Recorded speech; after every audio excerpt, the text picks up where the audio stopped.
to this particular video on writing. In this video, we're going to be talking about the structure of writing to help you to develop a good writing. Now, there are 6 steps to develop your writing, as you can see on your screen. These 6 steps are: know your topic. You have to also know your content. There is a difference between topic and content, and in this video, you'll be able to understand the difference. Then you need to know your syntax, design your structure, insert your content, proofread, and reference. Of course, you must understand that there are different writing purposes, and these writing purposes are associated with different writing styles. Some are writing for reports, articles, for oral presentation, exam essay and assessment, or creative writing. Whether you're writing for any of these purposes, this syntax and structure that I'll be sharing in this video would really help you to get started. We have 6 steps, and the first step is to know your topic. Knowing your topic is different from writing down what you think you want to talk about. You have to know your topic in terms of the audience you want to connect to. You might want to talk about your favorite subject, but if you don't know the topic in that, it is very problematic to really convey your message to your audience, that is your target audience, those that you want to watch your video, to read your text, or to read your script.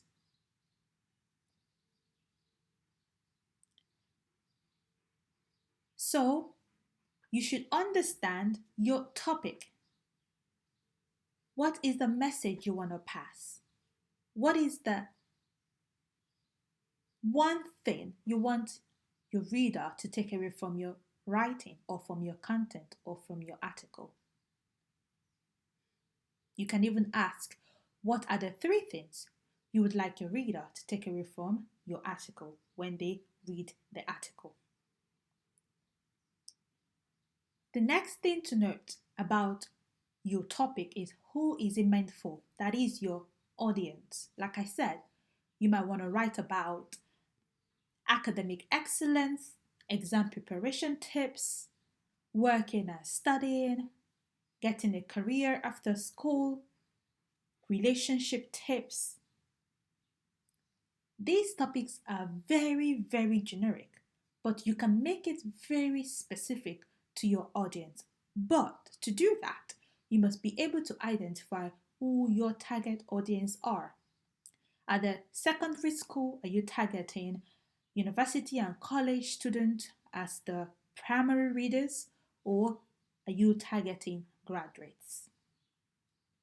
If you think that your topic is suitable for the general audience, you must consider narrowing down the specific group. What this means is, sometimes you want to talk about relationship tips. Now, anyone could benefit from that sort of article or content, right? Because it's relationship tips, and relationship is something that we all have experience of.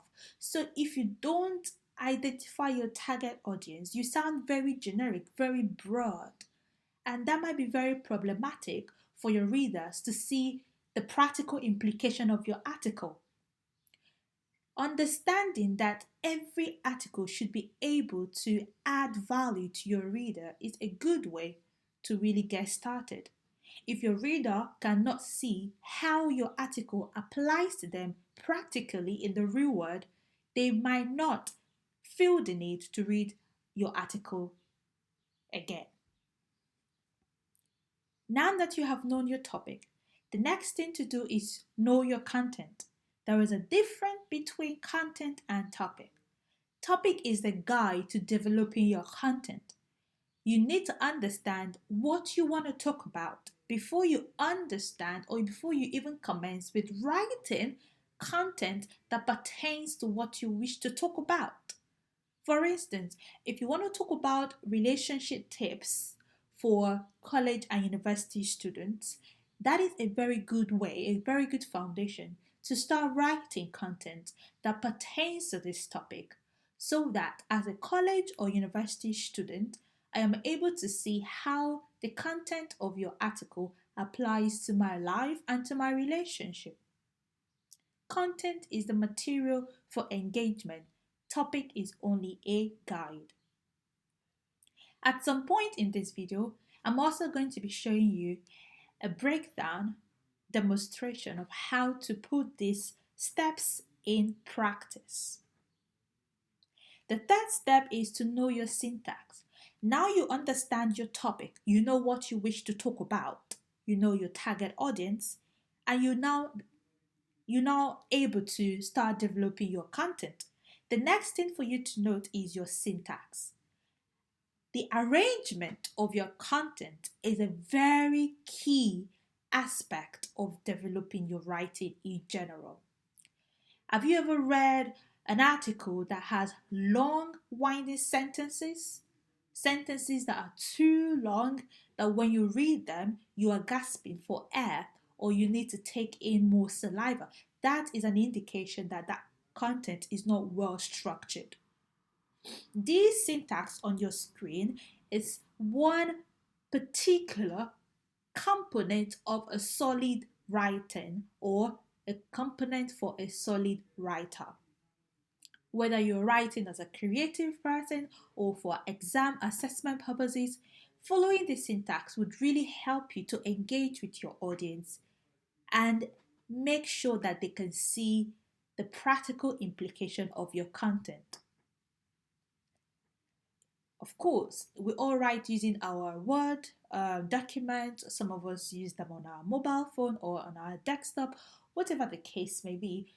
On a Word document, having a very good structure and syntax, you should have 435 to 450 words per page, and each page should have paragraphs, 3 paragraphs in total, and each paragraph should contain 150 words, 7 sentences at minimum, 20 words per sentence. I will show you a demonstration of how this applies in the real world so you can see how it improves your writing in general. Don't forget to use punctuation marks appropriately and linking words.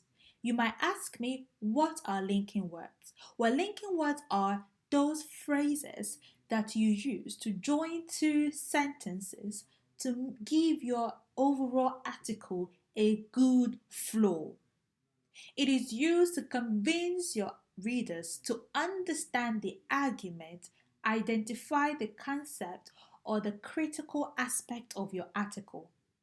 As you can see on the screen, these linking words are very crucial. In fact, they are so crucial that they make the difference. I would like to call them, they give your article the flow of a free read, like when you have a free flow of communication.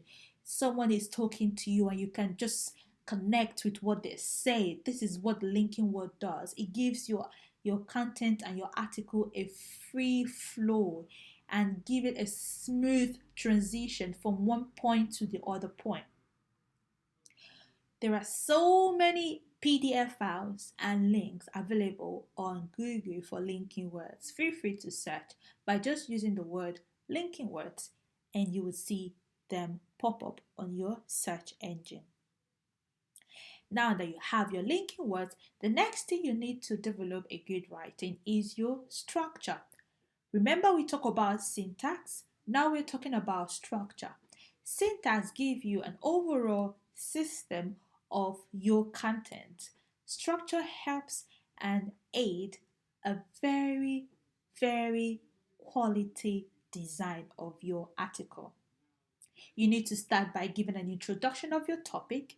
Then you have to go on to the main aspect where you're able to define or explain some of the key terminologies you have used in your topic. For instance, if your topic is about ecosystems or digitalization, maybe you're given a tutorial on digital business, you need to explain the terminology so that your reader can follow with your writing. And don't forget that Your writing must be practical. If I am a reader or I am a guest to your website and I'm able to see or I'm assessing your writing, I'm able to see the impact of your writing from the very beginning, I am very engaged and it's really exciting to read an article that have such a flow. Then, action point. This is a very important aspect of a solid and a good writing. Having to give your reader an opportunity to be able to want more, to be able to want to take it a step further, to apply what they have read. This ability is a very essential part of a good writing. Now, on the right hand side, you see where I say content structure. This can be very, very common, but often misunderstood, ignored in many students' work. When you read some students' work, there is inconsistency in the font, inconsistency in the size, and inconsistency in the color. They use different fonts in different area, except you have like a creative write up, or you're trying to develop like a poster, and you just want to give a feature of different functions and styles. But in a very good writing, whether it's for exams, for assessment, for articles or report, you need to make sure that there is consistency in the use of your font color, and font size. These you see on the screen are only an indication and some of my favorite, but the font size should not be more than 14, otherwise it's going to be too big and too huge on the screen. Now, I know that sometimes when we are writing with font size 12, it comes across as though it is very tiny. Nevertheless, when the reader is reading your article, they have the option to zoom in, remember? Zoom in and zoom out. But also, font size 12 on the screen really comes very, very bold. So you don't need to go beyond 14 at most. The fourth step is start writing. Because you know your topic, you're able to identify your audience, and also you are able to know your syntax and your structure. What else? You need to start writing. Start writing by introducing your topic and defining some terminologies and some keywords, and then talk about the impact of your work. And don't forget your action point. Remember, 3 paragraphs in a page, 450 words in total, 150 words per paragraph, 7 sentences at minimum per paragraph, 8 words per sentence. That should give your work a good free flow and solid structure. Proofread your work. Yes, proofread your work. I know it is somewhat daunting sometimes when we have written our work and we feel like, oh yeah, this is a 700 words, a very good word count.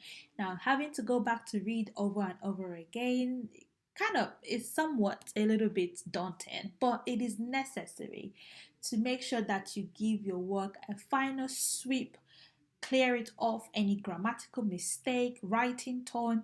Some of us, we have this problem with our article. There is a difference between the British writing tone and the American writing tone, especially with the Z and the S.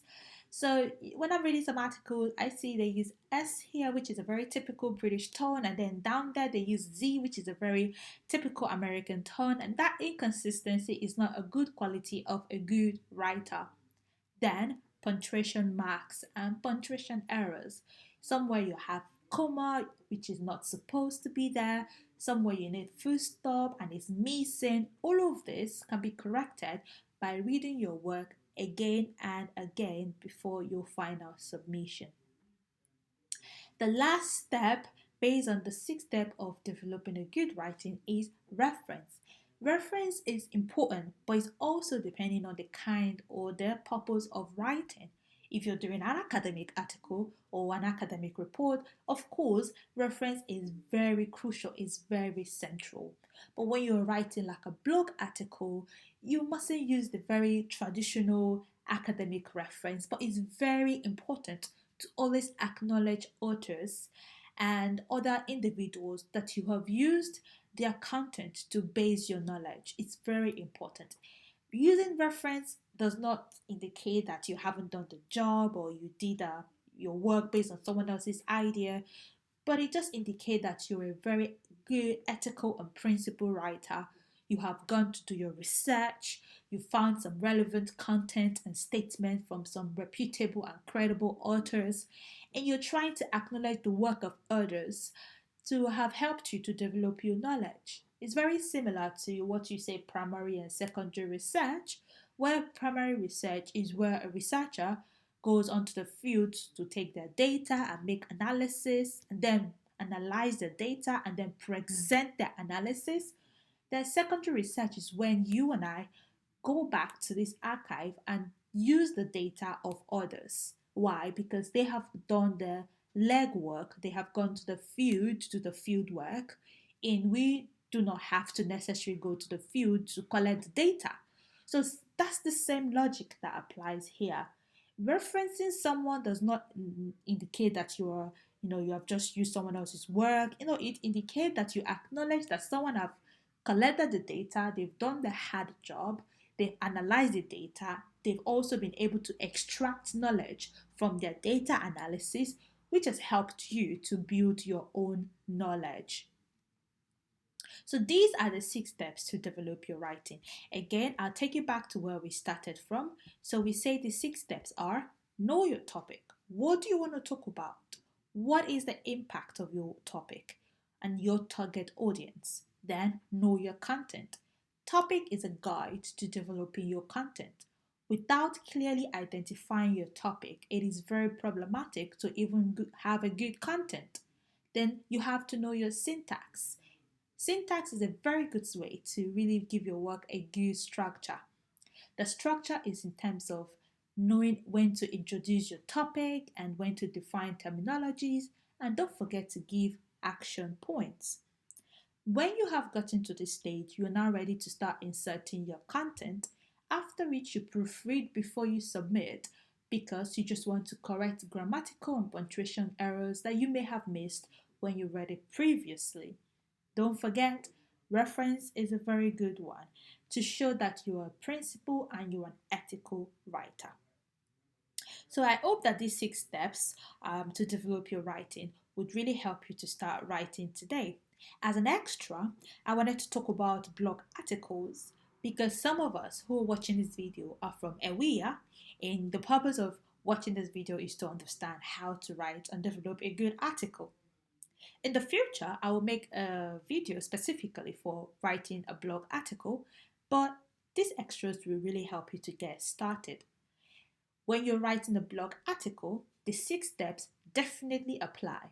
The additional components you must understand are internal and external links.